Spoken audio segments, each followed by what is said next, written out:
ముఖ్యమంత్రి వర్యులు శ్రీ పవన్ కళ్యాణ్ గారిని ప్రసంగించవలసింది.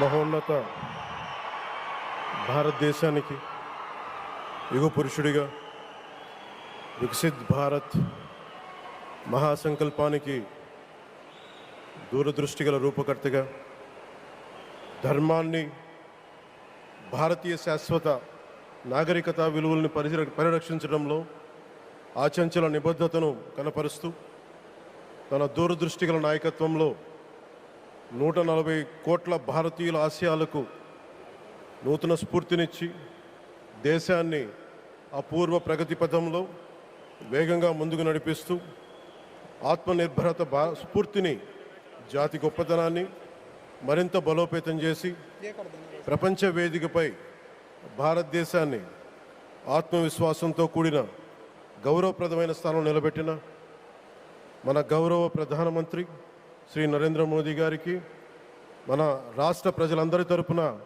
హృదయపూర్వక అభినందనలు తెలియజేస్తున్నాను.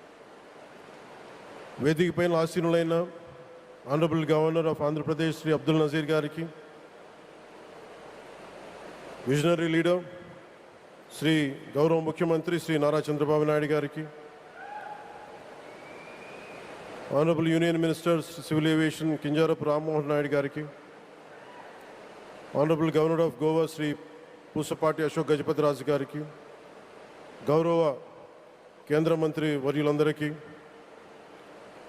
సోదర సమానులు శ్రీ నారా లోకేష్ గారికి, ఈ కార్యక్రమానికి విచ్చేసిన గౌరవ మంత్రివర్యులు, పార్లమెంట్ సభ్యులు, శాసనమండలి సభ్యులు, శాసనసభ్యులు, విశిష్ట అతిథులు, ప్రజాప్రతినిధులు, ప్రభుత్వ అధికారులు, మీడియా మిత్రులకి అందరికీ, భారీ సంఖ్యలో విచ్చేసిన ప్రజలందరికీ, అలాగే ఈ వేడుకను వివిధ మాధ్యమాల ద్వారా వీక్షిస్తున్న ఆంధ్రప్రదేశ్ ప్రజలందరికీ, దేశ విదేశాల్లో ఉన్న భారతీయులందరికీ నా హృదయపూర్వక నమస్కారాలు తెలియజేస్తున్నాను.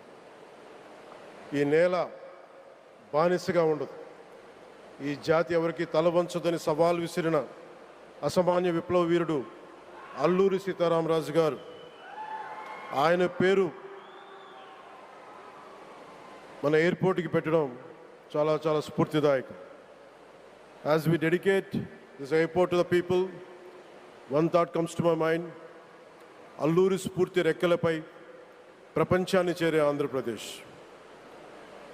Rooted in Alluri's ideals and driven by the aspirations of our people, Andhra Pradesh is ready to soar to greater heights.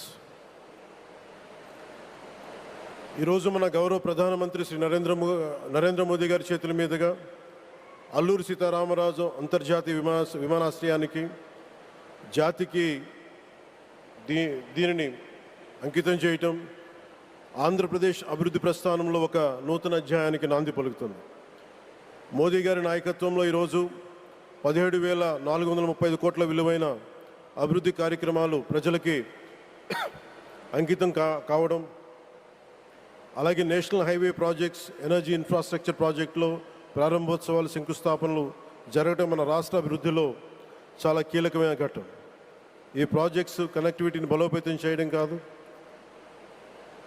Energy సెక్యూరిటీని పెంచి ఇండస్ట్రియల్ గ్రోత్స్కి మరింత వేగాన్ని అందించి, యువతకి ఉపాధి అవకాశాలు మెరుగుపరిచి ఆంధ్రప్రదేశ్ని మరింత వేగంగా అభివృద్ధి పదంలో ముందుకు నడిపిస్తాయి.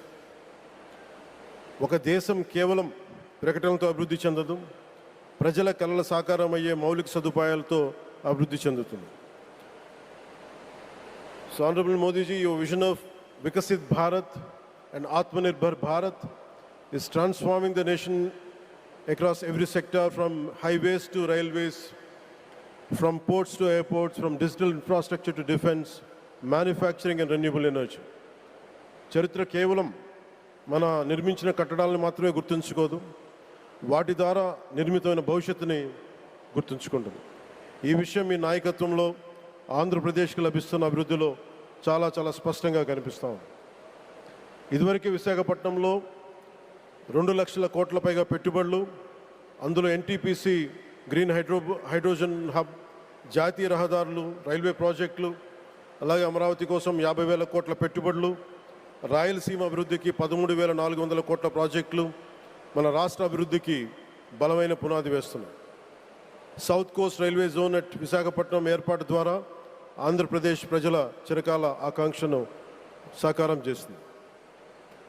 ఈ కార్యక్రమాలు మరిన్ని పెట్టుబడులు ఆకర్షించడంతో పాటు ప్రత్యక్షంగా పరోక్షంగా 20 లక్షల పైగా ఉపాధి అవకాశాలను సృష్టించి స్టేట్ ఇన్ఫ్రాస్ట్రక్చర్ని మరింత బలోపేతం చేస్తూ ఆర్థికాభివృద్ధికి మరింత బలాన్ని అందిస్తున్నాయి. అలాగే గౌరవ చంద్రబాబు నాయుడు గారి నాయకత్వంలో, ఆయన మార్గదర్శకత్వంలో, వారి నాయకత్వంలో ఆంధ్రప్రదేశ్ దేశంలోనే అగ్రగామి రాష్ట్రంగా అవతరిస్తూ ఉంది. ప్రత్యేకించి ఈ విమానాశ్రయానికి అల్లూరి సీతారామరాజు గారి పేరు పెట్టడం ఆ మహావీరుడికి నివాళి మాత్రమే కాదు, ఆయన ఆశయాలను, ఆయన స్ఫూర్తిని భావితరాలకు అందించే చాలా చాలా గొప్ప నిర్ణయం. జి మల్లికార్జునరావు గారు, జిఎంఆర్, అందరూ ప్రేమగా పిలుచుకున్న జిఎంఆర్ గారు, వారు దీన్ని కట్టడం శ్రీకాకుళం జిల్లా నుంచి వచ్చి, రాజాం నుంచి వచ్చి శ్రీకాకుళం వెనుకబాటుతనానికి ఆయన కృషిని ట్రస్టుల ద్వారా అందిస్తూ ఆయన నేతృత్వంలో, ఆయన నాయకత్వంలో ఎయిర్పోర్ట్ నిర్మించడం మనందరికీ చాలా చాలా గర్వకారణం. ఈ సందర్భంగా మనందరం ఒక నిర్ణయం తీసుకోవాలి. పండ్లున్న చెట్టుకే రాళ్ళు వేస్తారంటారు.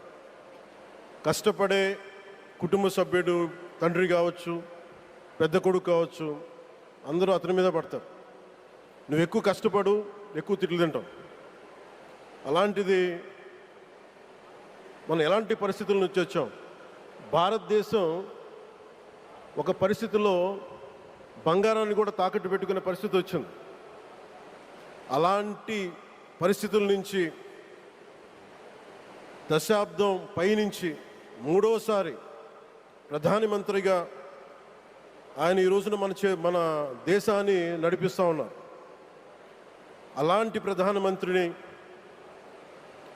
చాలామంది ఆయన మీద మాట్లాడుతూ ఉంటే, ఆయన్ని అనకూడని మాట్లాడుతూ ఉంటే నా గుండె కదిలించేసింది, నా కన్నీళ్ళు వచ్చినాయి, బాధ వచ్చింది. దేశం కోసం కష్టపడే వారికి చివరికి మనం ఇచ్చేదేం? కొత్త తరానికి ఏం తెలుసు? ఆయన పడ్డ కష్టం. ఒక్క రోజు కూడా సెలవు తీసుకోలేదు మన ప్రధానమంత్రి గారు. ఈరోజు పెట్టుబడులు వస్తున్నాయి మనకి, ఒక్కరోజు కూడా సెలవు తీసుకోలేదు.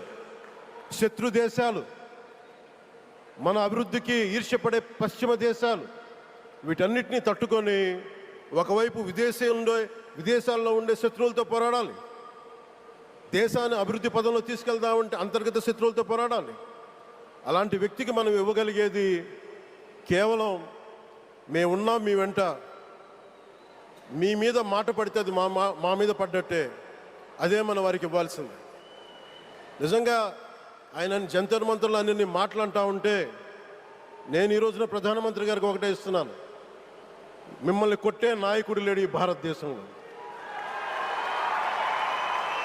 రాబోడు. కానీ మీరు పడ్డ శ్రమ, మీరు పడ్డ కష్టం ఎవరు తీసుకోలేరు. ఎన్ని బాధలు పడ్డా, ఎన్ని దెబ్బలు తిన్నా ఈరోజు మనం గర్వంగా చెప్పుకుంటున్నాం. మన ఉత్తరాంధ్రకి ఎయిర్పోర్ట్లు వచ్చినాయి, ఇన్ని లక్షల పెట్టుబడులు వచ్చింది ఆంధ్రప్రదేశ్కి.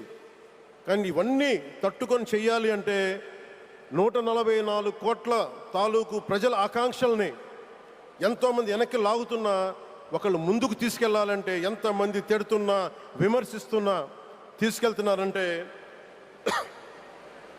ఒకే ఒక్క నాయకుడు, ప్రధానమంత్రి శ్రీ నరేంద్ర మోదీ గారు. నేను ఎందుకు తపన పడ్డాను, నేను అలయన్స్ కోసం ఎందుకు తపన పడ్డాను, మీ నాయకత్వం మాకు కావాలి ఎందుకు తపన పడ్డానంటే, ఈరోజు ఎయిర్పోర్ట్ ఆపేశారు.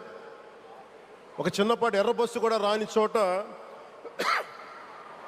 ఎయిర్పోర్ట్ అవసరం లేదన్న వ్యక్తులకి సమాధానం ఇదే. ఇన్ని వేల మందికి ఇన్ని వేల కోట్ల పెట్టుబడి వచ్చింది అంటే ఆశీస్సులు కావాలంటే, దేశం కోసం నిలబడే నాయకుడికి మన అండగా ఉంటే ఏం జరుగుద్ది అంటానికే ఈ భోగాపురం ఎయిర్పోర్ట్ ఈరోజు ప్రారంభోత్సవం నిలువెత్తు నిదర్శనం. ముఖ్యంగా 25 సంవత్సరాలు లోబడి ఉన్న పిల్లలు ఉన్న ప్రతి ఒక్కరికి కూడా నేను ఈ సందర్భంగా తెలియజేస్తున్నాను. పిల్లల్ని సరైన దారిలో పెట్టడం, సరైన సంస్కారాలు నేర్పించడం చాలా చాలా అవసరం. ఈరోజు పొద్దున్నే ప్రధానమంత్రి గారి స్టేట్మెంట్ చూశాను. ఆయన తిట్టిన ఎన్ని దూషించారో వారిని కూడా పెద్ద మనసుతోటి క్షమించారు ఆయన. అలాంటి ప్రధానమంత్రి గారికి మీ పాదాలకు నేను నమస్కారం తెలియజేస్తున్నాను. నిజంగా మీ ఉన్నతి, మీ ఔన్నత్యం ఈరోజు చాలా చాలా స్ఫూర్తిదాయకం. భారతదేశం మీ అందరికీ కూడా, ప్రజలందరికీ కూడా, ఆంధ్రప్రదేశ్ ప్రజలందరికీ కూడా, దేశ ప్రజలందరికీ కూడా ఒక నాయకుడి కష్టాన్ని మనం వెంటనే గుర్తించలేం. ఆయన ఎంత తపన పడుతున్నారు. ఒక కుటుంబాన్ని నడపడం ఎంత కష్టపడుతున్నాం. 140 కోట్ల మంది ప్రజలు నడపడం ఎంత ఆషామాషి వ్యవహారం కాదు. ముందుకు తీసుకెళ్లే నాయకుడికి తెలుస్తుంది. అలాంటి వ్యక్తికి మనం ఏమి ఇవ్వగలం? దేశాన్ని నడిపించడం అంటే రామకార్యం లాంటిది. హనుమంతుడు లంకకు లంఘించినప్పుడు అనేక అవాంతరాలు వచ్చినాయి, అనేక అడ్డంకులు వచ్చినాయి. రామకార్యం చాలా గొప్పది. అలాగే ఈరోజు ప్రధానమంత్రి గారు దేశాన్ని ముందుకు నడిపించేది బృహత్ కార్యం, చాలా మహాకార్యం అది. అలాంటి వ్యక్తికి మనం ఇవ్వగలిగేది, హనుమంతుడికి మనం ఏమి ఇవ్వగలం? నువ్వెంత గొప్పగా లంఘించావు, ఎంత కష్టపడ్డావు. ఏ దేవతకైనా ఇవ్వాల్సిన స్తుతే. వాళ్ళు మన నుంచి ఏమి కోరుకోరు. ఒక తల్లిదండ్రులకి మనం ఏం కోరుకోరు. అమ్మ నువ్వు మా కోసం కష్టపడ్డావు, నాన్న నువ్వు మా కోసం కష్టపడ్డావు అని. అలాగే ఈ దేశ ప్రధానికి, సెలవు తీసుకోకుండా పనిచేస్తున్న ఈ దేశ ప్రధానికి మనం ఇవ్వగలిగేది, మీరు మా కోసం ఎంత కష్టపడ్డారు, మీరు మా కోసం నిరంతరం ఎంత శ్రమ తీసుకున్నారని చెప్పడమే మనందరి కర్తవ్యం. అలాంటి గౌరవ ప్రధానమంత్రి గారికి మనస్ఫూర్తిగా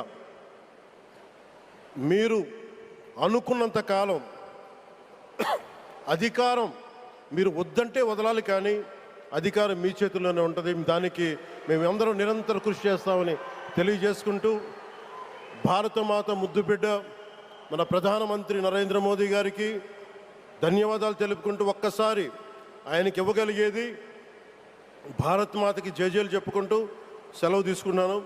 భారత్ మాతాకి, గౌరవ ప్రధానమంత్రి గారికి మరోమారు ధన్యవాదాలు తెలుపుకుంటూ, మీ ఆశీస్సులు మా అందరికీ కావాలి, రాష్ట్రానికి కావాలని తెలియజేసుకుని సెలవు తీసుకున్నాను. జై భారత్ అండ్ జై హింద్.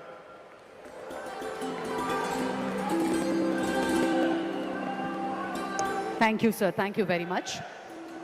దూరదృష్టి, మౌలిక వసతుల అభివృద్ధి, పెట్టుబడుల ఆకర్షణ, ఈ 3 అంశాల చుట్టూనే వారి దృక్పథం దృఢంగా సాగుతోంది.